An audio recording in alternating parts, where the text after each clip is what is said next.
The Department of Justice launches an investigation into egg prices. The Fresh Market opens its first liquor store, and protesters take aim at Amazon.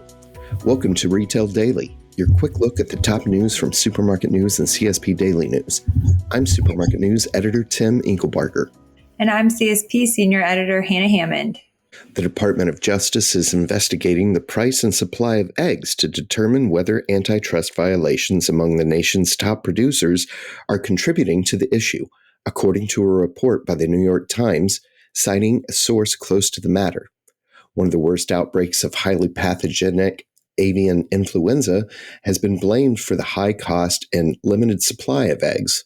As of March 7th, the average price for a dozen large eggs in the Midwest was $8.42, according to the U.S. Department of Agriculture. 7 & I Holdings, parent of the 7-Eleven convenience store brand, sent a letter to shareholders to provide additional information related to its constructive ongoing engagement with Alimentation Couche-Tard, parent of the Circle K convenience store brand, and other potential acquirers. The letter focuses on the options for potential divestitures, including Couche-Tard selling all of its stores in the United States. The Fresh Market just opened its first liquor store. The specialty grocer's spirits and wine store opened Friday. It's connected to one of the grocer's stores in Ponte Verde Beach, Florida. The new retail concept is 7,000 square feet and features a curated selection of bourbons, whiskeys, rums, and vodkas, as well as domestic and European wines and craft beers. Rutter's is opening two 14,000 square foot, 21 plus bar and lounge spaces this spring in Johnstown and Milton, Pennsylvania. The sports bar and convenience store concept will feature a selection of adult beverages, more than 20 65-inch TVs, live sports tickers with real-time updates, and 5 video gaming terminals. In addition to the entertainment space, the new Rutter's locations will offer made-to-order food, beer caves, fuel, and more. Boycotts of large retailers organized by the People's Union USA continued this week with an economic blackout of retail giant Amazon, which started on Friday and continues through March 14th. Data analytics firm Numerator surveyed 3,000 Amazon shoppers, and 43% said they were aware of the boycotts planned for the coming weeks. More than a quarter of shoppers, 27%, were aware of the Amazon boycott, and more than half, 53%, said they support its purpose, according to Numerator. U.S. tariffs are top of mind for all of us, Parkland Corp President and CEO Bob Espey said on Thursday's fourth quarter and year-end 2024 earnings call.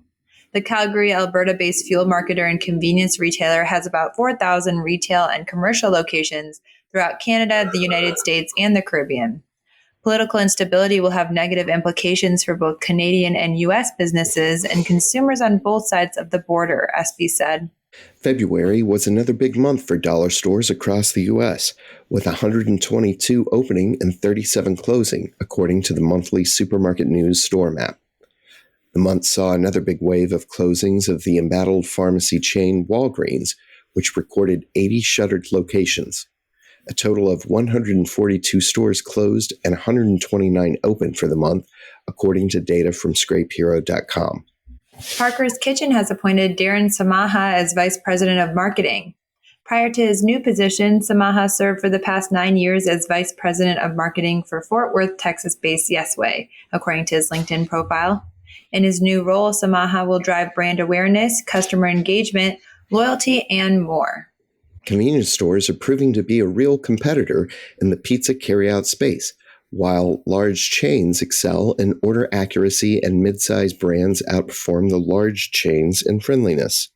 These are among the findings of a study by Ontario, Canada-based InTouch Insight in partnership with pizza industry magazine PMQ Pizza and its inaugural 2025 Pizza Delivery Carryout Study. In overall satisfaction, the study's 5 large chains scored 91%, the 2 unnamed C-store chains scored 90%, and the 5 mid-sized chains scored 88%. In food temperature, the C-stores scored 100%, the large chains 99%, and mid-sized chains 97%. And that'll do it for today's episode of Retail Daily. Subscribe on Apple Podcasts, Spotify, and more for your daily dose of retail news. For more on these stories, visit CSP Daily News and supermarketnews.com. I'm Tim Inkelbarger. And I'm Hannah Hammond. Have a great day.